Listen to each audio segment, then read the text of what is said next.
What's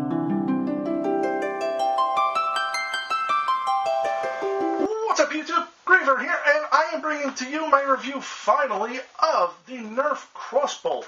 Now, this is an Elite Blaster. However, it is not flywheel. It is not a springer. It is a stringer. Yes, you heard me right. This is a string-powered, clip-fed blaster.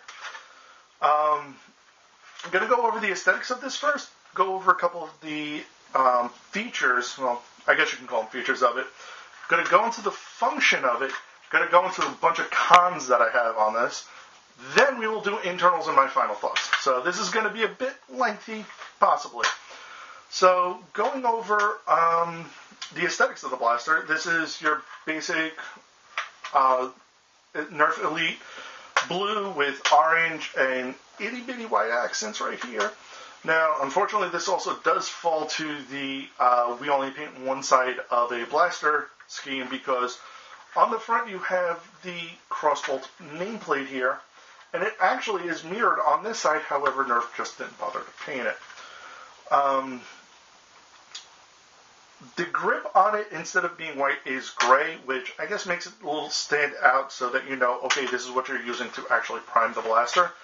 The bow arms do actually match the gray that is in the back clip well area and your grip. So actually, honestly, what Nerf could have done was just made this the dark gray, and it probably would have worked out just as well. Now, it has no front barrel attachment. It does only have one tack rail, which is right here, because obviously here there's a bunch of function that needs to be in. Even though they could have just went the retaliator route and put, let's put a rail on what you have to use to prime it. Thankfully, they learned from that mistake.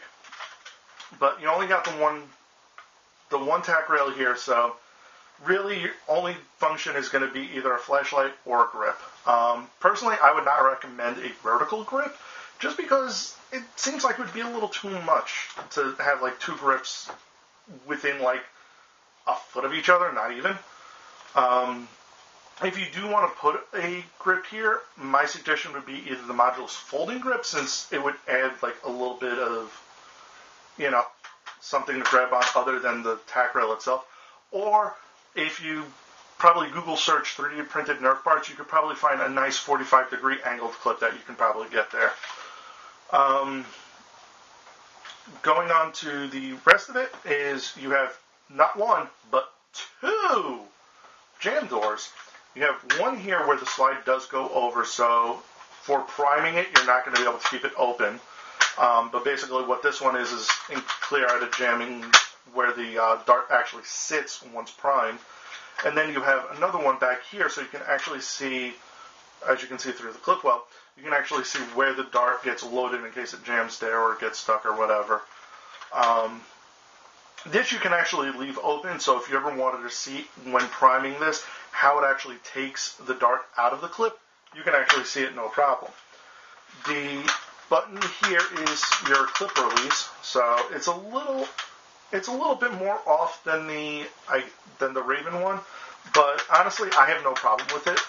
It works very well.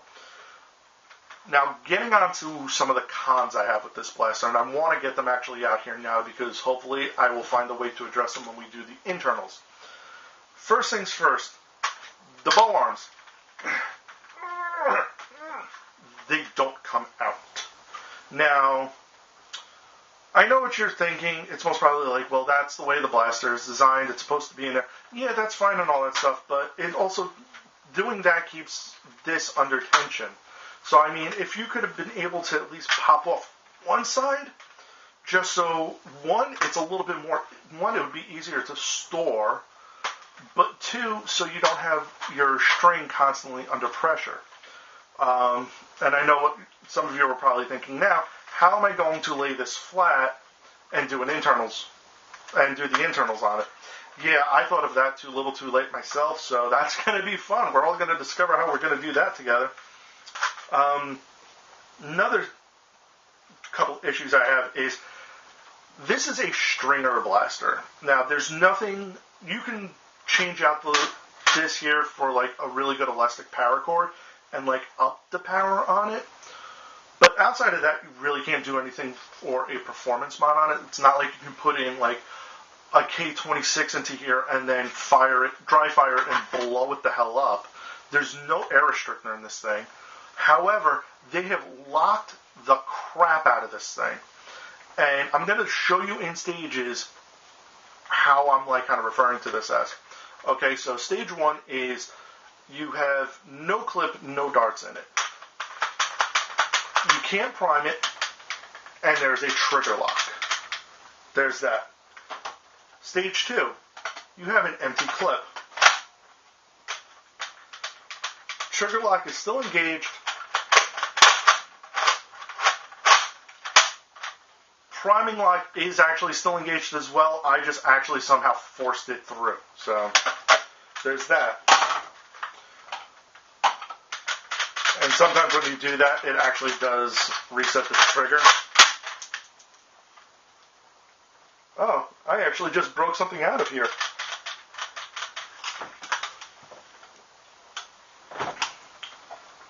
I think I just broke a lock. Well, then there's that. But, getting on to the other function of it,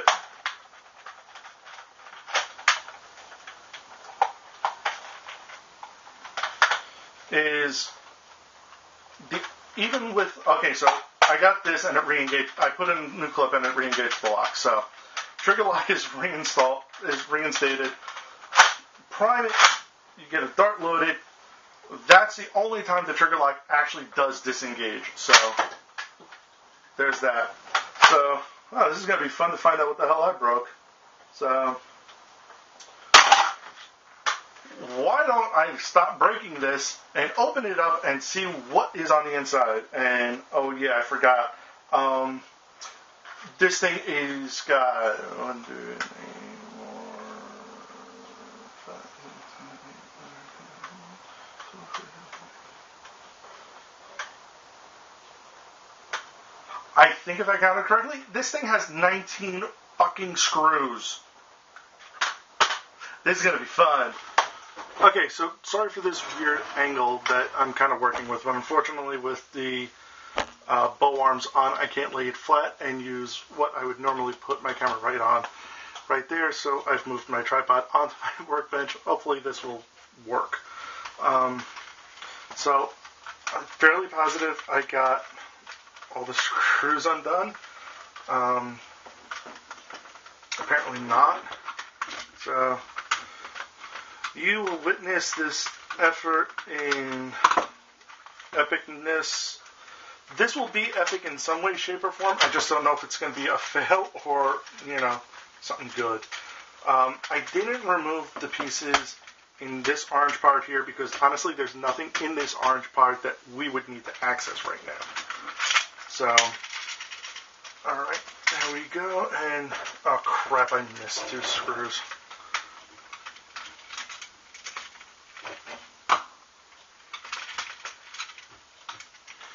No, I got them. They're just being stubborn. Oh, one didn't go through all the way. Damn it.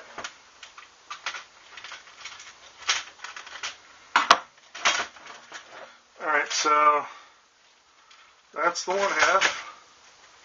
And here is the blaster itself. Oh. Okay, so looks like what I originally broke off was part of the trigger lock, which is right there. So there's that. This we actually don't need. Alright, so here's like kind of, and actually I can kind of remove it right there. This is basically the internals here. So, you know what? I can actually move this to the other one. Okay, so after kind of realizing it, this is basically the heart of the Crossbolt. Cool thing is, I do want to say in regards to the way the shell is, the front orange part does come completely off. I got to flip this over to see how these are connected, but I really don't want to because I don't want to drop the screws out. But also, from what it looks like, this blue piece and these gray pieces, well, this gray piece is actually one solid piece. So this actually separates from the blue, so if you ever decide to do a paint job on this, you can actually just separate the blue out and leave, if you want the gray, which I actually do like, you can leave it in one solid piece, and then you won't have to worry about taping or anything like that. I'm actually liking that Nerf does for its blasters now, so big ups on that one. In regards to the arms, from what I can see, there is absolutely zero easy way of getting these things out. So if you're going to paint this thing, do so before you attach the arms. Getting into this now. Okay, so here we have the slide piece, which it looks like here are your slide locks. So these look like these are the slide locks, which in turn,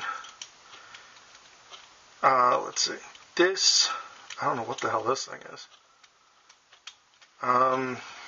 Well, back here are some, that came out of that thing, never mind.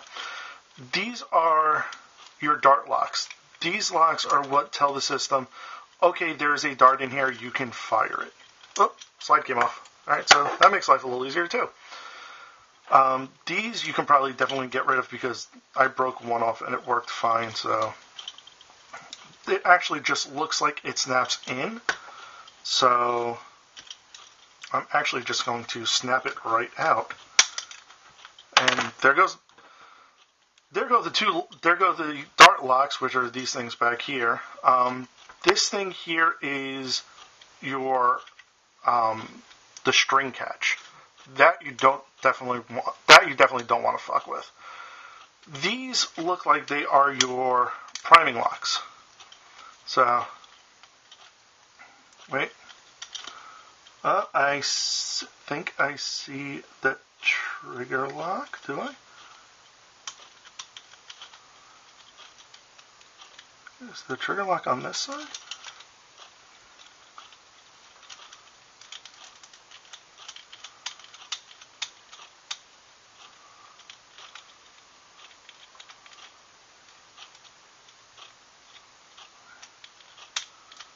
Trying to see where the trigger lock is, because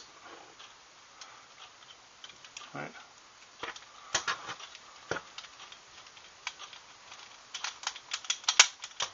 Okay, this thing here is your trigger lock, so that can go as well.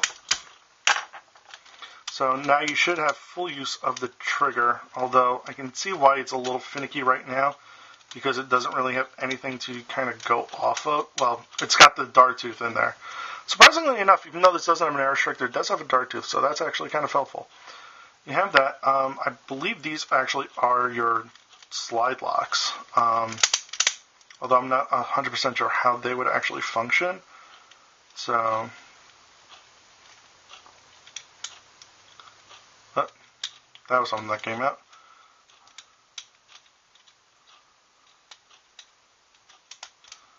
Aha! I think this wasn't the slide. I think this was actually the slide lock. This is your trigger lock here.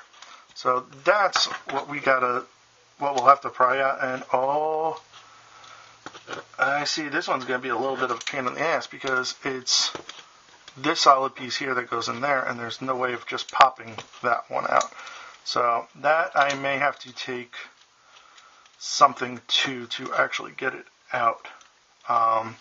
Either that or just kind of glued in place. But that's everything. Basic half-assed slide lock on here, or half-assed lock removal guide. And I'm going to put this thing back together. I'm going to give you my final thoughts on the Crossbolt, so stay tuned for that. Okay, quick side note before I went back in. This was a little bit trickier to get out just because it had a piece on top that actually held it kind of in place.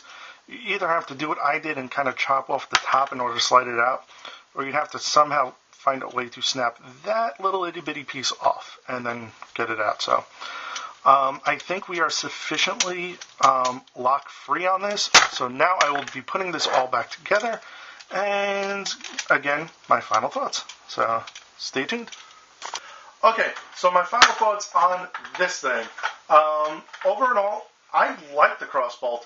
Despite its lock problems, once I actually opened this thing up, fearing the worst, it actually wasn't that terrible to work with. The locks pretty much pop right out, with the exception of the trigger lock. But one of the initial priming lock, the 2 dart locks, they come out very easily. Anything else that you saw me leave in the blaster is for the function of the blaster. Just remember, not everything that is an off orange is a lock. I did actually, surprisingly enough, despite my mantra of I don't like locks, I actually did leave in 2 locks, which are slide locks. So when you prime it and slide it forward, you can actually kind of see here in the wire. I'm going to call it the wire well. There are 2 lumps there. These are actually locks that prevent you from repriming the blaster, and I'm actually okay with that because, knowing my dumbass, I would actually prime it to ready a shot, not fire immediately, forget and try and reprime, and probably wind up jamming myself. So, but all the locks that are removed. So I have the dart lock removed, which means I can use this without without any darts loaded. So it can be a nice little cosplay piece with a 6-round clip in there, and still be able to pull the trigger.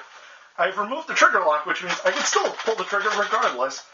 And I also did remove the prime lock, which will allow me to prime even if there is no clip in here.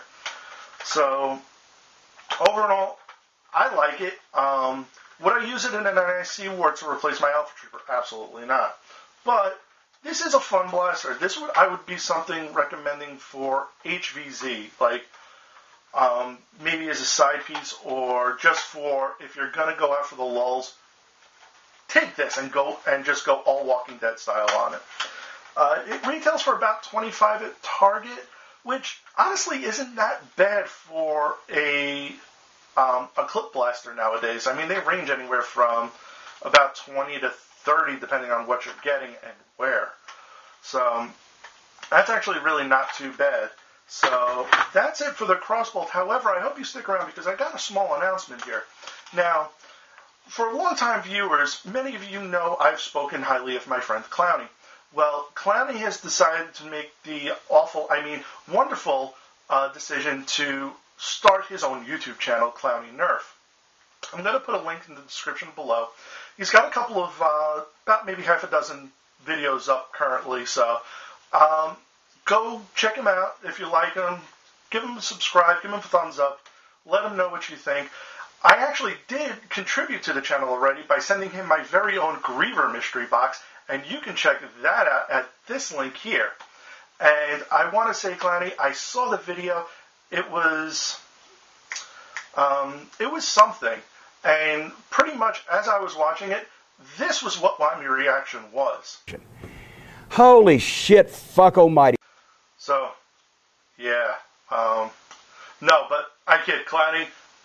You explained to me what was going on. Believe me, it was awesome. I'm glad you liked the blaster.